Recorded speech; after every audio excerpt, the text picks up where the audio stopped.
జగన్ గారు అంటున్నారు కదా పేదలకి పెత్తందారులకి మధ్య యుద్ధం అని, అది ఏంటి సార్ అది? ఆయన పేదలు ఓట్లు లాగేదాని కోసం పెత్తందారులు అంటున్నాయి. ఎవరు పెత్తందారులు? ఎవరు? బెంగళూరులో ప్యాలెస్, ఇడుపులపాయలో ప్యాలెస్, కడపలో ప్యాలెస్, హైదరాబాద్ లో లోటస్ పాండు, ఋషికొండ బోడుకొండ గుడిచి నువ్వు ప్యాలెస్, విజయవాడలో ఒక ప్యాలెస్. ఈ ప్యాలెస్లన్నీ పేదలకు ఉంటాయి. పేదలకు మాత్రం 5 లక్షలకి ఎకరా కొని రైతుల దగ్గర నువ్వు దాన్ని 60 లక్షలు 70 లక్షలకి బిల్లులు చేపించుకొని ఎమ్మెల్యేలు భోంచేసి మాకేమో సెంట్ ఇస్తావా? అది కూడా కేంద్ర ప్రభుత్వం ఇచ్చే డబ్బుల్ని కట్టించావా అంటే ఏ పూర్తి కాల. నువ్వు మళ్ళీ చేస్తావని గ్యారెంటీ ఏంది?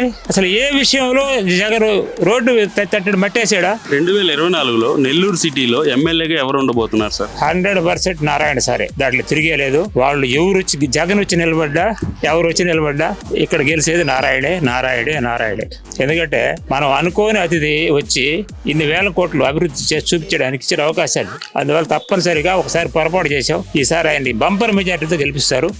అన్ని వర్గాల ప్రజలు ఇజిగిపోయి ఉన్నారు. నారాయణ మీద సానుభూతి అంటే చేసిన అభివృద్ధి కనిపిస్తుంది. పోయిసారి పాప పొరపాటు చేసే ఒక సానుభూతి ఉంది. ఖచ్చితంగా ఆయన్ని గెలిపిస్తారు. 2024లో సీఎం కుర్చీలో ఎవరు ఉంటారు సార్? చంద్రబాబు నాయుడే ఉంటాడు. పవన్ కళ్యాణ్, చంద్రబాబు నాయుడు కలిసి ప్రభుత్వం ఏర్పాటు చేస్తారు. ఖచ్చితంగా ఈ జగన్ ప్రభుత్వానికి ఇది లాస్ట్.